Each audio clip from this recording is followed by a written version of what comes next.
Buongiorno e benvenuti a questa edizione del nostro telegiornale. Vediamo subito i titoli. Temperature roventi e decine di incendi mettono in ginocchio la Sicilia. La situazione più critica in provincia di Agrigento, a Santo Stefano Quisquina, evacuate oltre 100 persone. Anche oggi bollino rosso su Catania, Palermo e Messina. L'ondata di calore estremo mette in crisi la rete elettrica a Catania e a Palermo, blackout a macchia di leopardo che lasciano interi quartieri senza corrente. Traffico di droga tra Catania e Malta e Manette. 6 esponenti ritenuti vicini al clan Cappello Bonaccorsi avevano tentato di recuperare 2 tonnellate di cocaina finite in fondo al mare. Il coraggio di una madre per salvare il figlio tossicodipendente dalla sua denuncia e le indagini che hanno portato a misure cautelari per 11 spacciatori fra Canicattì e Aragona. A Palermo 5 bambine salvate dopo anni di violenza, arrestati i genitori per maltrattamenti, botte e umiliazioni. Catania, il busto di Sant'Agata esposto in cattedrale dopo il restauro degli specialisti dei Musei Vaticani, la commozione dei devoti. Calcio, il Catania ha risolto il contratto con Bocic, imminenti l'acquisto di Pagliaia e la cessione di Carnielutti. Lunedì 27 la partenza per il ritiro di Norcia.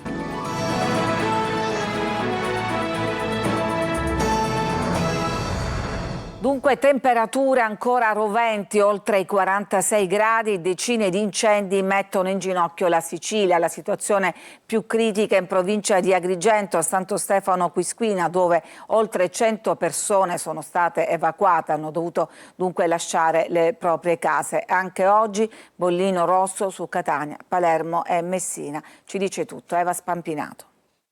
Case lasciate in pochi minuti, famiglie in fuga davanti alle fiamme. A Santo Stefano Quisquina, nell'Agrigentino, un incendio di vaste proporzioni alimentato dal vento di scirocco ha raggiunto il centro abitato. Oltre 100 persone sono state fatte evacuare in via precauzionale. Massima allerta per una clinica, un deposito di ossigeno, una stazione di rifornimento e una fabbrica di fuochi d'artificio, presidiati senza sosta da vigili del fuoco e forze dell'ordine. In volo anche i Canadair.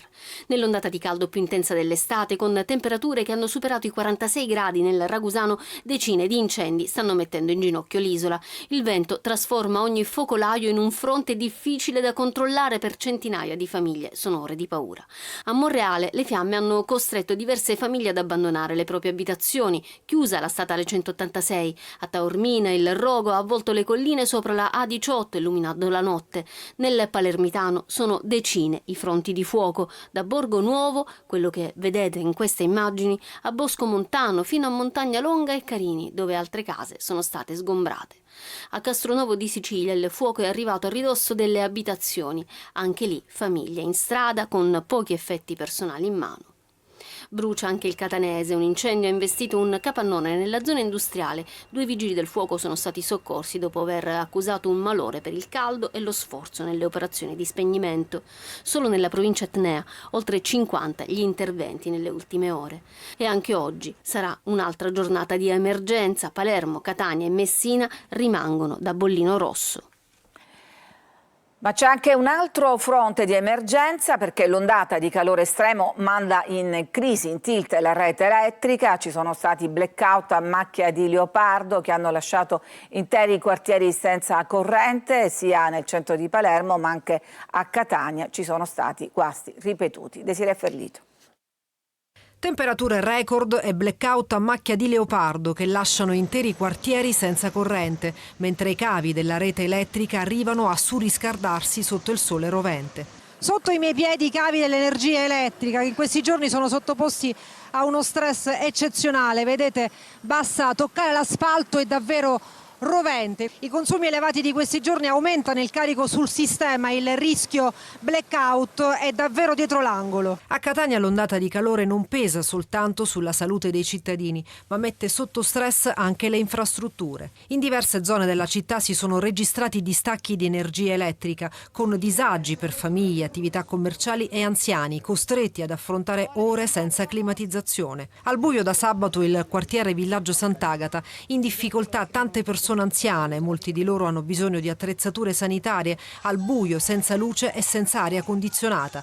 A segnalarlo con rammarico il consigliere comunale Santorusso. Gli esperti spiegano che il calore estremo modifica le caratteristiche del terreno nel quale sono posati i cavi elettrici. I guasti hanno avuto effetti a catena anche sul servizio idrico, poiché le pompe di sollevamento sono rimaste prive di alimentazione, lasciando i cittadini senza acqua, oltre che senza energia. Intanto cresce la preoccupazione dei residenti, che chiedono interventi rapidi per garantire continuità del servizio proprio nei giorni più difficili dell'estate, quando il caldo non concede tregua.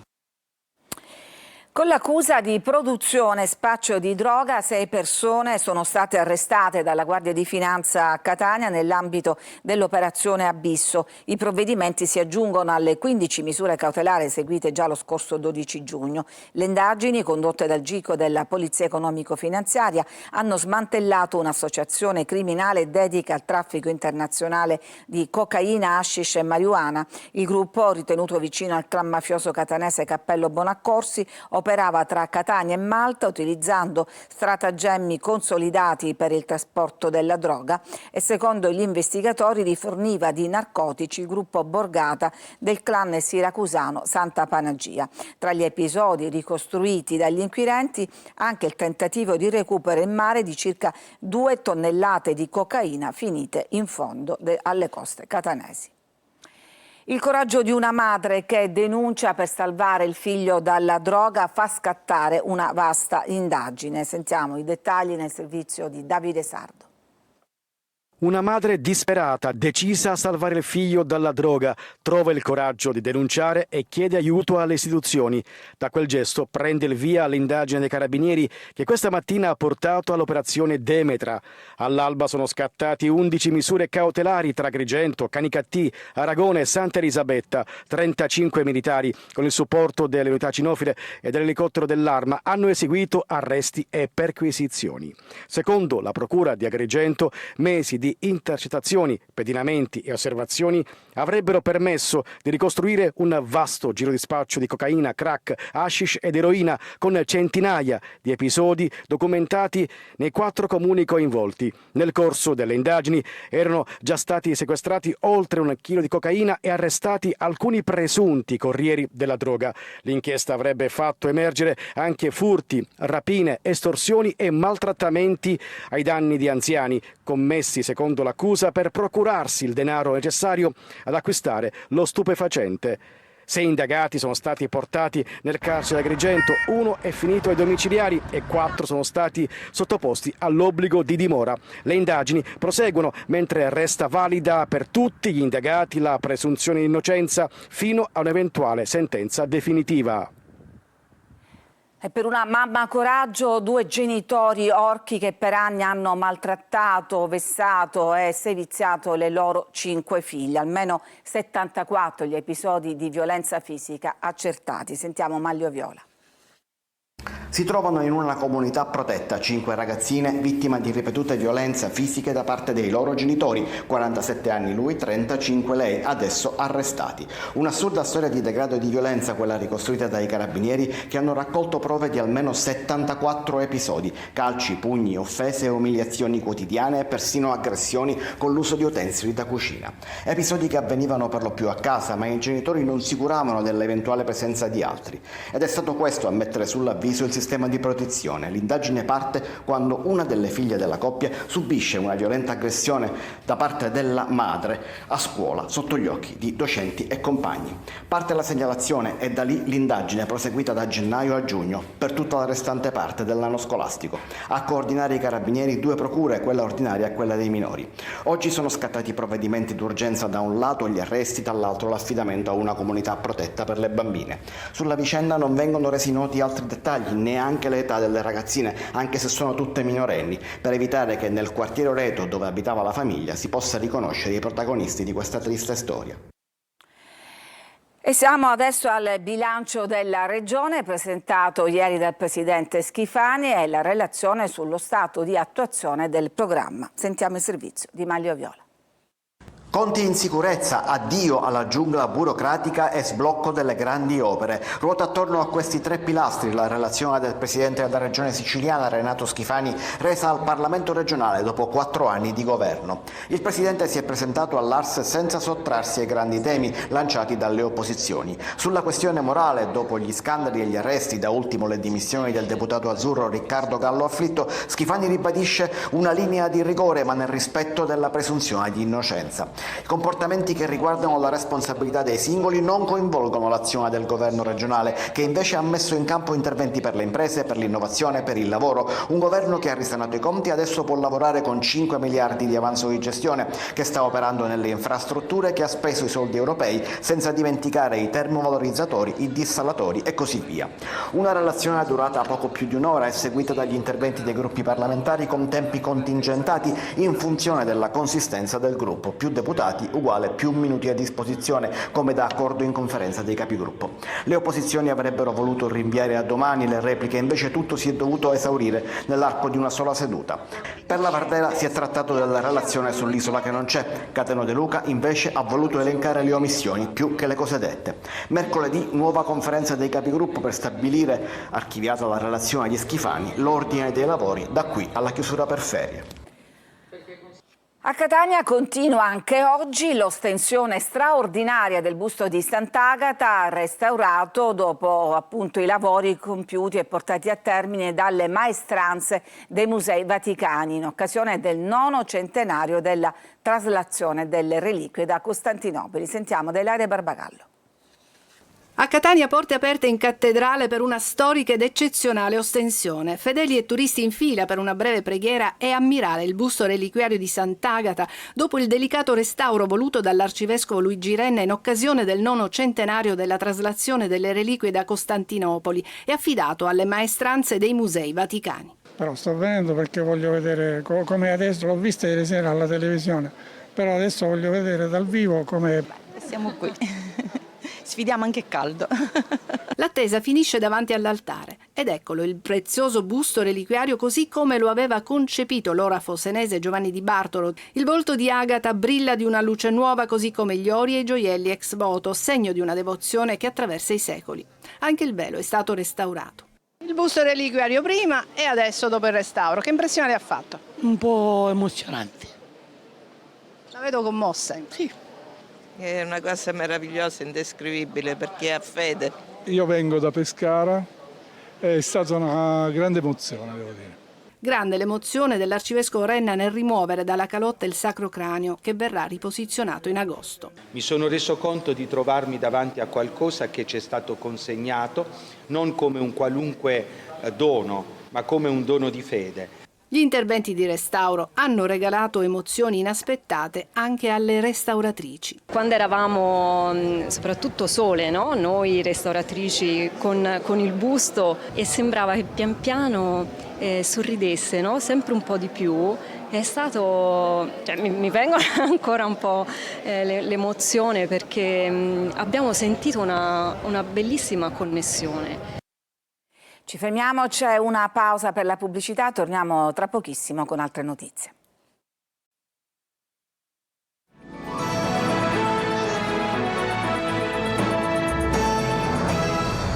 Dai rifiuti il gas che arriverà nelle case dei palermitani. Sono iniziati i lavori per il primo impianto siciliano di biometano. Marco Gullà. Sono partiti a Bellolampo i lavori per la realizzazione del primo impianto in Sicilia che produrrà biometano dal biogas di discarica. Il progetto prevede la conversione dell'attuale impianto di produzione di energia elettrica e consentirà, entro giugno 2027, di immettere il gas rinnovabile direttamente nella rete cittadina di Palermo. Ogni anno saranno prodotti oltre 4 milioni di metri cubi di biometano, sufficienti a coprire il fabbisogno di circa 10.500 famiglie. Bellolampo, in generale tutta Palermo, deve diventare via via pian piano migliore. Questo di Bellolampo è un tema importantissimo perché deve diventare da piattaforma di semplice di rifiuti a piattaforma industriale dove si producono materie prime. L'intervento permetterà inoltre di evitare il consumo di gas fossile e di ridurre le emissioni di anidride carbonica di circa 8.000 tonnellate l'anno, senza ulteriore consumo di suolo. Per l'ambiente significa che una discarica produce energia pulita e non soltanto, produce ricchezza anche nei confronti della RAP, quindi riflesso per i cittadini palermitani. Quasi 1 milione di euro all'anno entra nelle casse e quindi di riflesso servirà anche a calmierare successivamente quello che è il costo della bolletta Tari. Il progetto rientra nel piano di sviluppo della piattaforma impiantistica di Belolampo, destinata a diventare un polo per la valorizzazione dei rifiuti e l'economia circolare. All'ospedale San Marco di Catania è inaugurato il nuovo sistema di accesso per eliminare le lunghe code in entrata. Sentiamo Orazio Longo. Qualcuno avrà potuto pensare che si sia trattato soltanto dell'inaugurazione di una bretella di uno svincolo, ma il fatto è molto più complesso perché questa bretella, con 3 nuovi varchi d'ingresso all'ospedale San Marco di Catania, vuole essere la soluzione alle file lunghe che si creavano, soprattutto nelle mattine scolastiche d'inverno, per accedere al nosocomio. L'intervento, voluto dal direttore generale Santonocito, risponde all'esigenza di fare fronte a un costante incremento dei volumi di attività e dell'affluenza di utenti provenienti da tutta l'area metropolitana e non solo. È un restituzio alla città e al quartiere, perché ospitare un ospedale è sempre una cosa bellissima per una comunità, però pagarne un prezzo in termini di blocco di fatto di un'arteria viaria è veramente complesso. Un'ambulanza che aspetta minuti, decine di minuti non è possibile, è una cosa che colpisce la sicurezza, sicuro per i pazienti che devono entrare in tranquillità, quelli che si approcciano a fare visite, e per i dipendenti. Un investimento importante per il Rodolico San Marco, ospedale più grande della Sicilia, policlinico dell'Università di Catania. È un ospedale particolarmente votato all'emergenza e quindi questo nuovo accesso in condizioni particolari ci garantisce una fruibilità in qualunque condizione. Cambiata anche la viabilità interna con la nuova via a senso unico, cosiddetta one way, che dall'ingresso porta ai reparti e in un unico anello porta poi verso l'uscita. Questo non è soltanto un ingresso moderno a un ospedale, ma proprio un'infrastruttura strategica per consentire ai tanti pazienti, a coloro che si recano in ospedale, di poter avere un accesso sereno, tranquillo. 88 migranti sono sbarcati nelle ultime ore a Lampedusa, 3 barconi soccorsi dalle motovedette di Frontex e dalla Guardia di Finanza. Sul primo 70 migranti, tra cui afghani, marocchini e sudanesi, entrambi i natanti erano partiti da Tripoli. Sul terzo 8 tunisini. Una persona, dopo l'approdo al molo Papa Francesco, è stata trasferita d'urgenza al poliambulatorio perché stava male. Tutti gli altri sono stati accompagnati all'hotspot di Contrada Imbriacola, dove al momento ci sono 176 ospiti. Ci fermiamo, c'è ancora una pausa, torniamo tra pochissimo per parlare di calciomercato.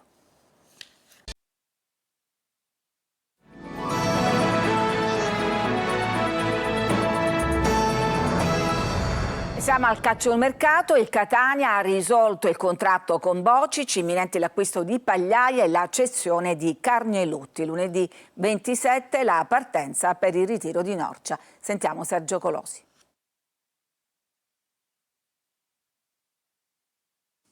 Pagliaia in entrata, Bocic e Carnielutti in uscita. Di ufficiale c'è soltanto la rescissione consensuale del contratto con l'attaccante Milos Bocic, che ha concluso la sua esperienza nel Catania con 18 presenze e 2 reti, ma nelle prossime ore si aggiungeranno l'acquisto di Gabriele Pagliai, che ha già svolto le visite mediche e si allena con i rossazzurri, e la cessione di Carnielutti al Sorrento. Pagliai, 24 anni, ritrova Longo, che lo ha avuto a Picerno. La scorsa stagione 25 presenze con l'Ascoli, promosso nei playoff in B. Complessivamente oltre 100 partite in C, con 3 gol e 10 assist. Di Noi è molto vicino alla San Benedettese. Si sono complicate le trattative per Guido Gomez, per il quale si è registrato il sorpasso decisivo del Bari, Matteo Della Morte e Massimo Coda, gli ultimi 2 con ingaggi superiori all'offerta rossazzurra. Colpo in prospettiva l'ala sinistra Cristian Torre, 19 anni dal Napoli, scelto dal direttore sportivo Varrama. Per un Catania tra le protagoniste della prossima Serie C servono ben altri rinforzi.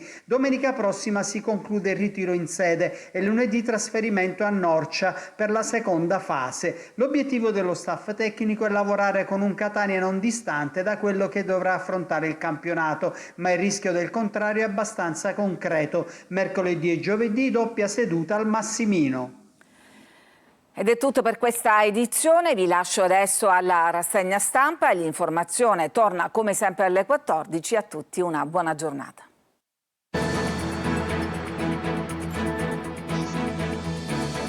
Entra nel mondo dell'informazione con l'app Sicilia Web.